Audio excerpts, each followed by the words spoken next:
Today I'm going to give you my top 5 main takeaways from more than 4 hours of video reviews and over 20 written reviews, all published in the last few days after a Rivian press event just up the road from me.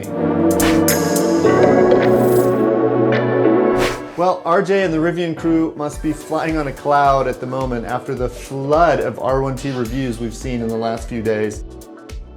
They came fast and hard, and they were thorough. And it's hard to miss how glowing virtually all of these reviews are. I mean, look at some of these headlines.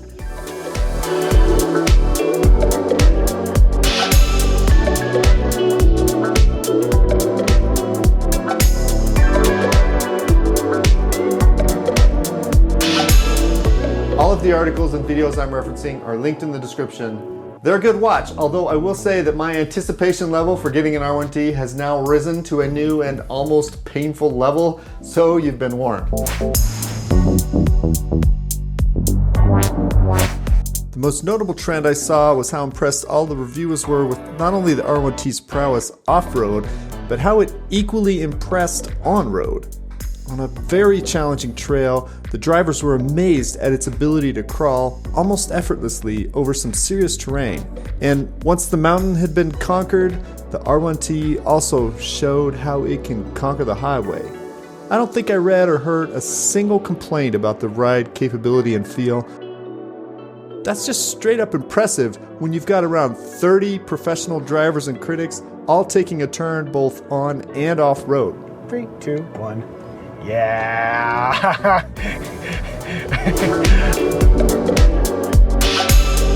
Lots of the drivers talked about how impressed they were with the suspension, both as an off-road tool and also how the suspension helped with the McLaren-like on-road handling and comfort. Interfacing with the suspension are the many drive modes that were often referred to and seem to be a really effective way of changing the personality of the truck while driving both off and on road. The drive modes seem to not just be a gimmick, but highly functional.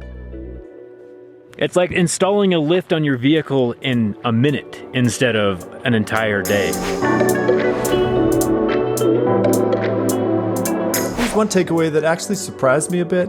It was how many drivers seem to have a revelatory, almost spiritual moment while being in nature without the churn of a combustion engine to muck up the experience.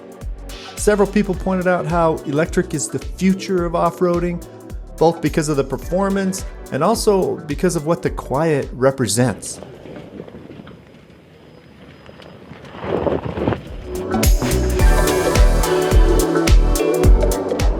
Lots of folks geeked out on the gimmicks, the storage space, the flashlight, the camp speaker, all super cool things, I agree. Jalopnik even produced a whole review just about that. But the one thing that virtually all of the video reviewers fawned over is the camp kitchen. This is a bit of a surprise since it's not even a standard piece. For me, $5,000 seems like an awful lot of money for a kitchen set we'd only use a few times a year. But when you're camping and hungry and can't start a fire, well, this is a great option. And let's be honest, camping is a lot about cooking. And the camp kitchen did impress.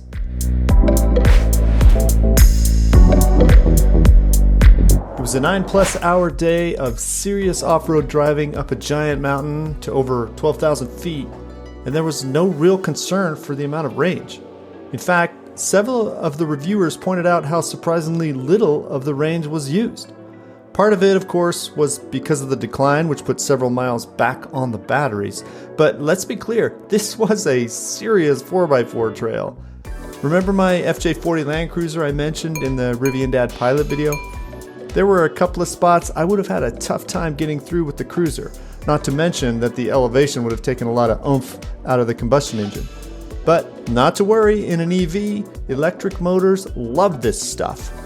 It just kind of does its job. It's so easy. It shouldn't be this easy to be in a giant pickup truck going up a hill.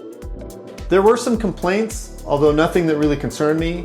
Lots of people were concerned about some interface issues with the control system, which can all be fixed in an over-the-air update. Also, not a concern. Although not supporting Apple's CarPlay is a bit of a bummer for me, since that's how our family listens to podcasts and audiobooks on road trips. I would like to have seen some real-world range tests on the R1T, but I'll get to that when we have a chance. Oh, and if you just had time to hit one of these videos, you might start with this one. I don't know, maybe it's that sweet beard or the creamy green background in this shot, but I really love this one. Quinn has a way of pulling together the analysis in a fresh and inviting way that, frankly, I hadn't quite thought of before. And I won't spoil the ending because it's pretty snazzy. See what I did there? Check it out. There were a few little Easter eggs that I hadn't seen before. Did you know there was a door light with the Rivian logo? I didn't. These cabin lights turn on and off just by touching them. What a great thought. And when you're out of the truck for a swim, surf, or bike ride, this bracelet can unlock the truck. Sweet. Oh, and then there's this little gem. Every time you lock and unlock the vehicle, it makes a little bird chirping noise.